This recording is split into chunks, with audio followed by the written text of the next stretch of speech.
ตกงามอันนี้ฝนมื้อนี้ตกแบบบ่มีลมฟ้าบ่ห้องเด้อฝนมื้อนี้จังได๋จังว่า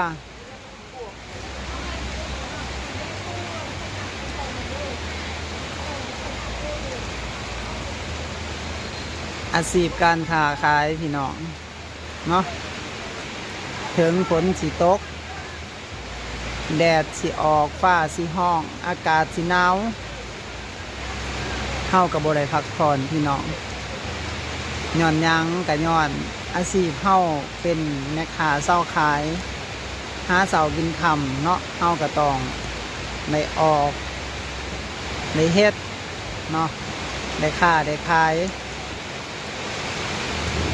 มื้อนี้ฝนตกแห้งพี่น้องเอ้ยแต่พ่อแม่พี่น้องเช้าค้าขายเฮาก็ยัง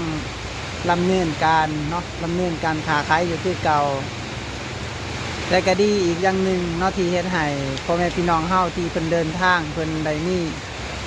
ของอยู่ของกินได้มีอาหารการกินได้มีขนมข้าวต้มเมื่อฝากลูกฝากหลานได้มีข้าวมีน้ำกินระหว่างการเดินทางเนาะนี่คือ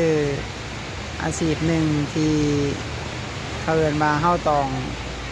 งได้สู้และพี่น้องฝนสิตกแดดสิออกเฮาก็บ่ได้พัก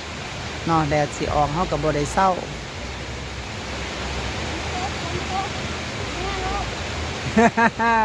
จังน้อยก็เมื่อแล้วนี่ก็ได้พี่น้องเวลามีรถโดยสารมาแบบนี้เฮาก็สิหิวของหิวปิ้งไก่หิวน้ำหิวขนมข้าวต้มเนาะไปยืนขายให้กับผู้โดยสาร